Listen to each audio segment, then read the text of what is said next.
Daniel,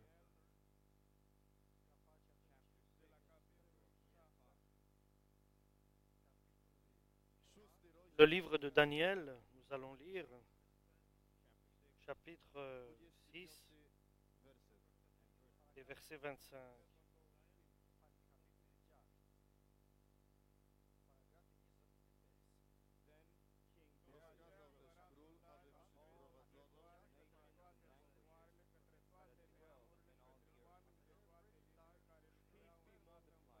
Alléluia.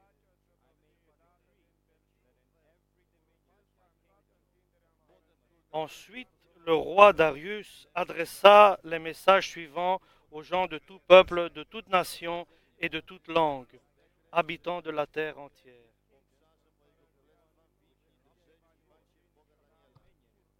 Ensuite, le roi Darius adressa le message suivant aux gens de tous les peuples, de toutes les nations et de toutes les langues, habitant sur la terre entière. Je vous souhaite une paix parfaite. Je décrète ce qui suit. Dans tout l'empire placé sous mon autorité, chacun doit manifester un respect absolu envers le Dieu de Daniel. Il est le Dieu vivant, celui qui subsistera toujours. Amen.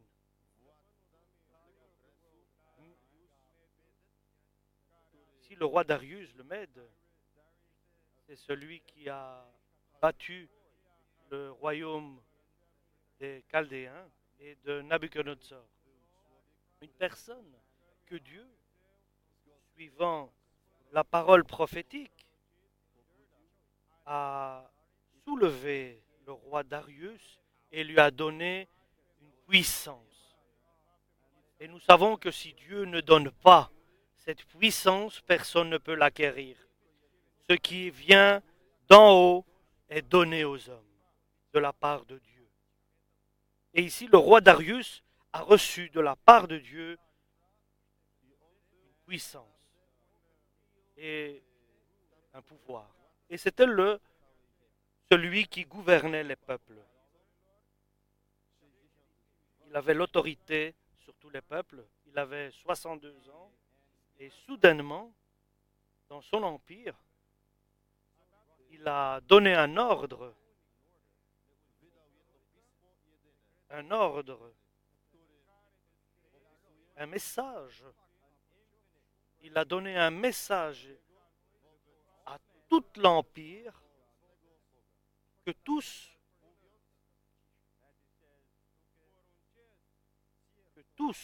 obéissent, tous les habitants dans mon empire, qu'ils soient craintifs au Dieu de Daniel. Il a donné cet ordre à tous ses sujets, à toutes les personnes qu'ils craignent le Dieu de Daniel, car il a compris que c'est le vrai Dieu. Et cela ne suffisait pas seulement cela, mais il continue à dire pourquoi j'ai donné cet ordre.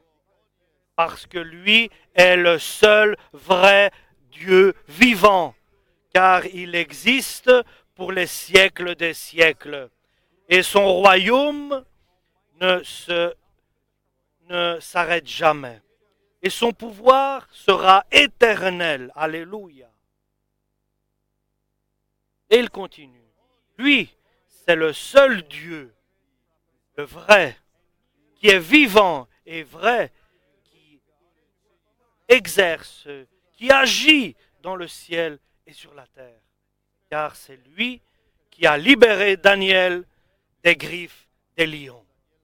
Que s'est-il passé à cet homme Darius le Mède, qui était un idolâtre, qui a une incompréhension du Dieu d'Israël et une méconnaissance? Quelque chose s'est produit en lui à ce roi Darius. Je peux dire quelque chose de surprenant et quelque chose qui dépasse la logique de chacun de nous. Et en vérité, c'est ce qui s'est passé. Et l'important, ce n'est pas ce qui s'est passé, comment ça s'est passé, mais l'important, Pourquoi cela est-il arrivé? Pourquoi? Pourquoi Dieu a agi dans le cœur de Darius le Mède avec une grande force et puissance en cet homme? Et qui est cet homme qui a amené cette situation? Le roi Darius le Mède. Ce n'est pas une chose simple. Ce n'est pas une chose facile. Quelqu'un de très puissant, avec une grande autorité dans son empire, qu'il change en un jour, qu'il devienne croyant au vrai Dieu et qu'il ordonne à tous ses sujets, à tous ceux qui sont dans son royaume, de vénérer et de craindre le Dieu de Daniel. Quelque chose de terrible s'est produit et quelque chose de très important. Et je vais avancer un peu plus loin. Il est possible qu'une personne, par sa vie, par son œuvre, il puisse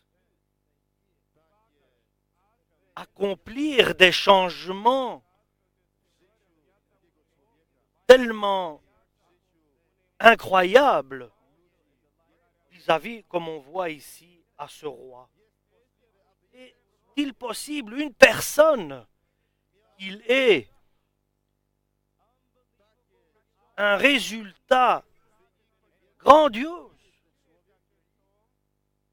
un résultat merveilleux pour cet homme?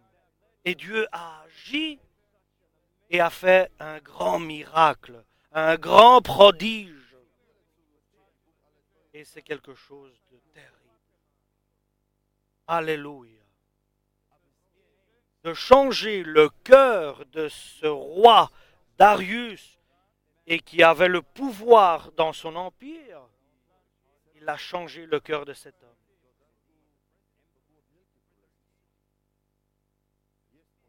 Est-ce que c'est possible, une personne comme Daniel?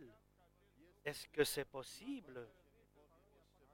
Une famille peut-elle faire un tel changement aux autres?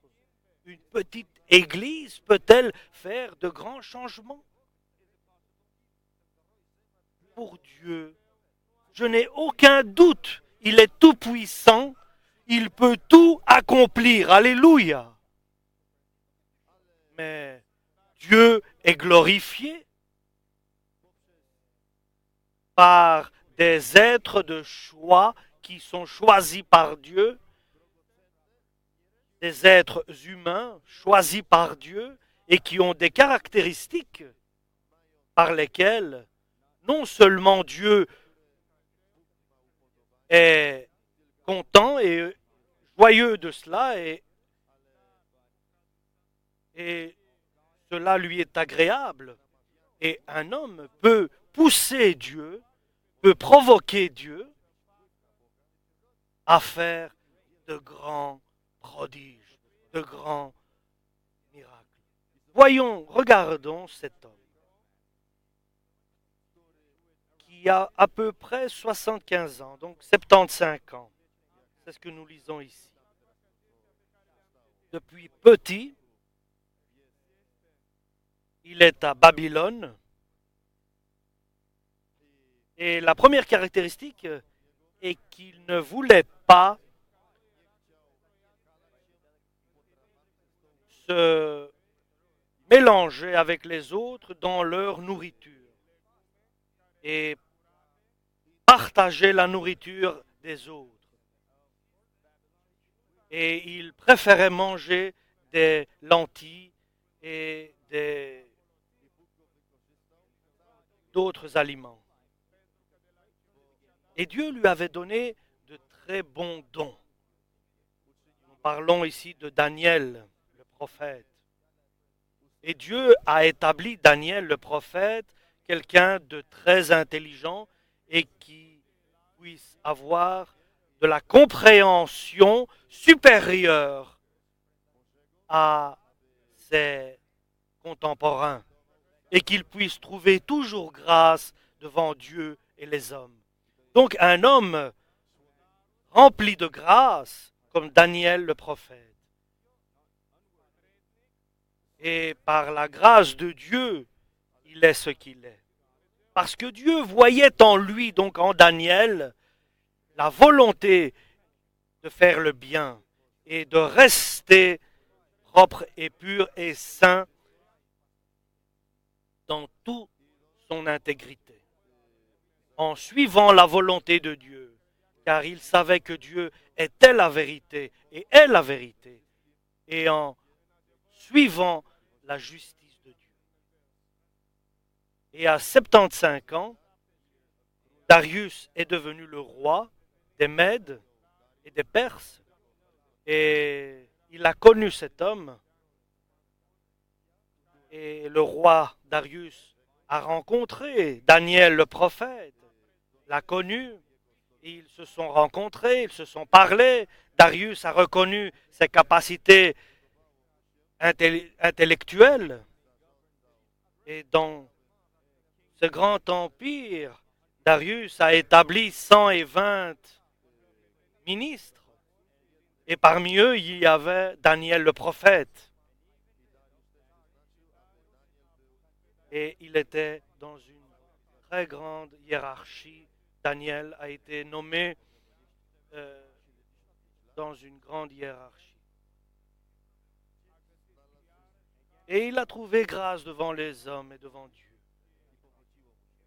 Mais quand Dieu est avec toi, les hommes sont contre nous. Et ça, nous devons savoir. Lorsque Dieu est avec nous, les hommes sont contre nous. Et souvent, nous le voyons dans la parole de Dieu. Lorsque Dieu est avec toi, et Dieu est avec toi pourquoi? Parce que toi, tu vas vers Dieu. Les hommes sont contre toi. C'est pour cela que Daniel n'avait pas de souci.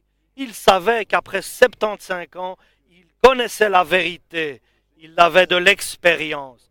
Et les conséquences de ce choix d'être avec Dieu.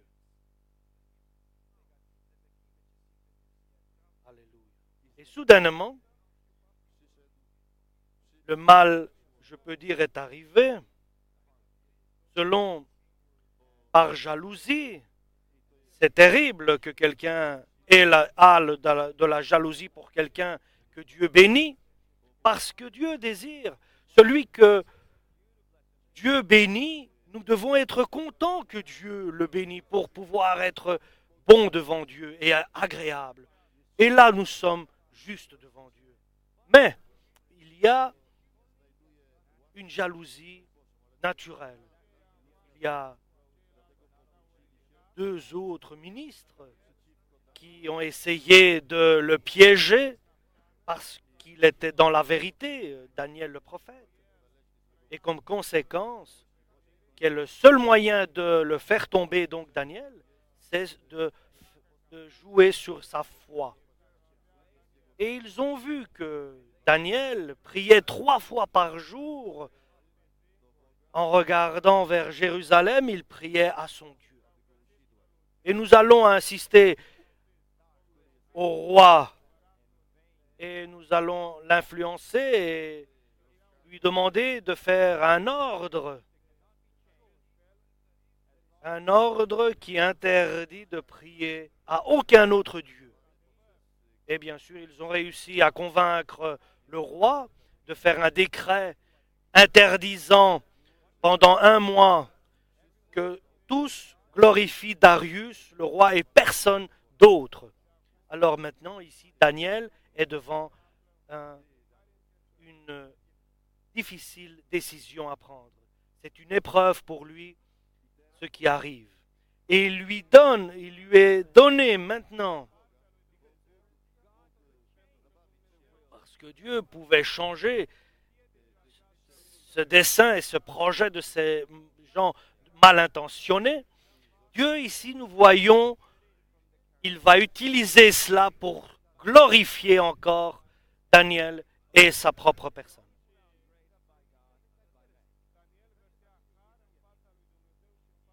Et maintenant, il faut que la foi de Daniel soit révélée.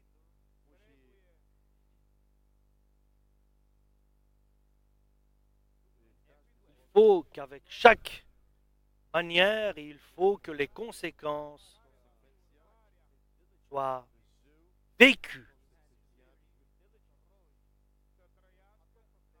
Et il faut qu'il prouve ce qu'il croit. Par ce décret, maintenant, nous allons voir si Daniel peut mettre ce qu'il croit en acte et le mettre.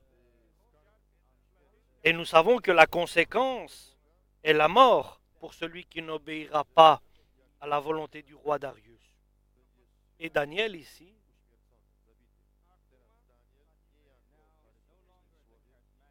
comme une personne maintenant avec foi, il doit sauvegarder son innocence devant Dieu et sa justice devant les hommes. Pour pouvoir vivre et continuer avec ce qu'il croit. Et je répète, chers frères et sœurs, je le répète, il faut devant Dieu qu'il prouve ce qu'il croit et qu'il soit trouvé innocent.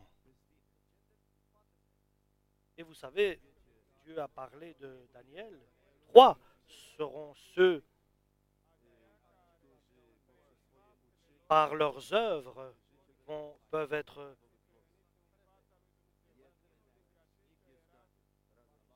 avec Job et Noé. Ces 3-là, avec leurs œuvres, ils peuvent être jugés sans jugement. Il faut maintenant que ce décret a été annoncé, il faut que Daniel puisse démontrer qu'il est innocent devant Dieu dans ce qu'il fait et qu'il est juste devant les hommes et devant Darius. Avec la justice de Dieu et avec la bonté et l'innocence, je peux dire, de Daniel devant Dieu. Et nous savons que la punition et la sentence, c'est la mort qui lui attend. Et Dieu n'a pas permis à beaucoup cette épreuve.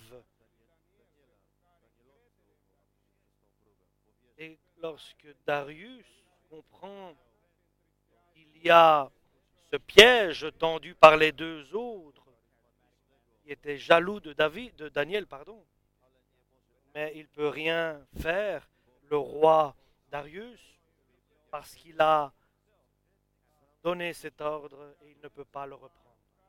Et il a donné l'ordre donc après de jeter Daniel dans le lac, dans la grotte au lion.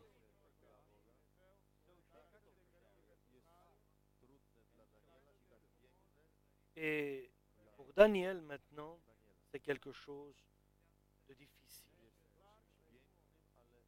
Toute la nuit, Darius le roi n'a pas dormi toute la nuit parce qu'il désirait libérer Daniel. Et Daniel toute la nuit était là parmi les lions. Et il lui donnait des encouragements. Et le matin, il est allé voir là où il y avait les lions. Et il lui demande, le Dieu que tu vénères t'a-t-il libéré, Daniel? Et il entend la voix de Daniel. Que tu vives, roi.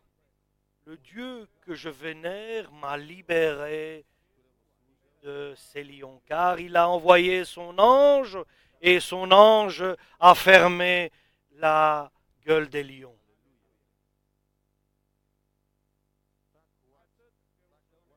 L'œuvre est facile pour Dieu, mais il faut qu'il trouve une personne adéquate.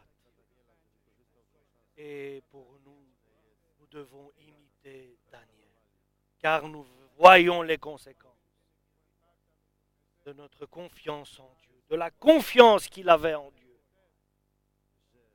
Dieu a envoyé son ange pour fermer la gueule des lions. Parce que j'ai été trouvé innocent devant Dieu, bon et innocent devant Dieu, j'ai été considéré. Et en même temps,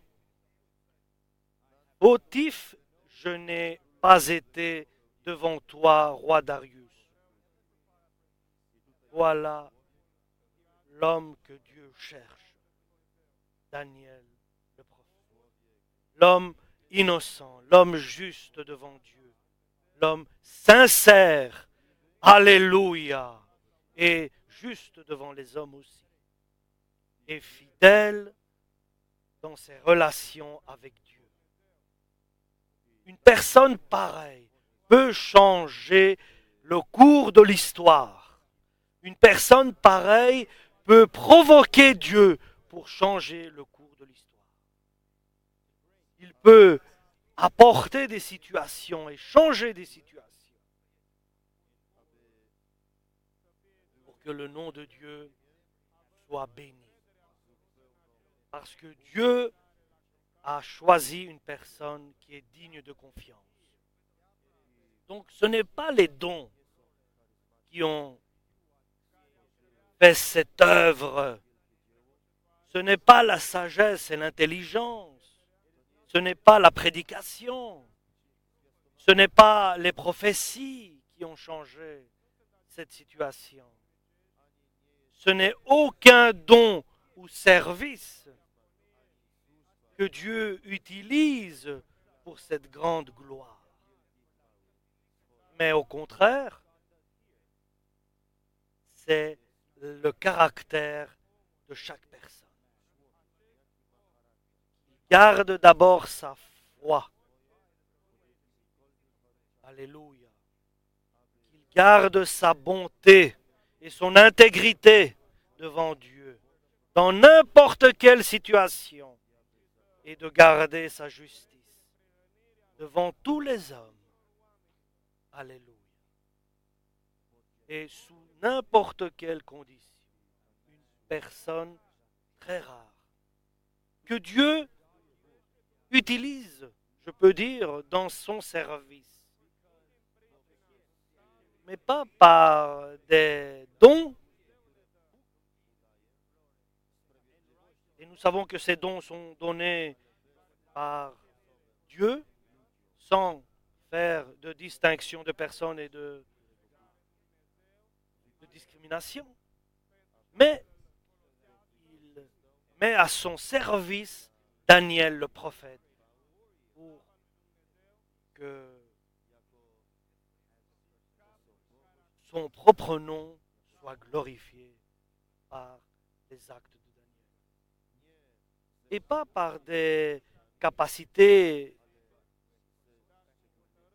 supérieures, mais par des décisions. Je voudrais être celui-là comme Daniel à tes yeux. Être bon à tes yeux. Alléluia. Avec un cœur sincère. Alléluia. Un cœur qui est devant toi et qui est ouvert. Alléluia. Et d'être juste devant tous les hommes. Alléluia. Par ta justice à toi, Seigneur. Et je désire vivre avec compréhension et avec conscience ce que je vis. Alléluia. Amen. Pour la parole.